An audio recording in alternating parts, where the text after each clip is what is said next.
guys and welcome to the channel. Today I'm going to show you how you can activate two WhatsApp accounts and apps on the Motorola Edge X40.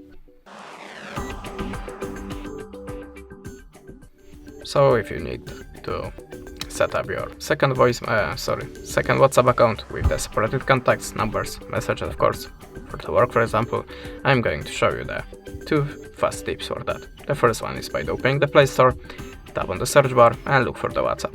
But not for the normal app, look for the WhatsApp Business. Just install this app, and now as you can see, I have two WhatsApp apps on one phone. That was our first method. Now the second one, like before, open the Play Store and look for the Dual Space app. Choose one of them. I previously installed that one, so we have to open it and just click on the WhatsApp icon. And whole process starting automatically, and now we are creating the second app of the WhatsApp. That's it. Thanks for watching. Leave us a subscribe, comment, and goodbye.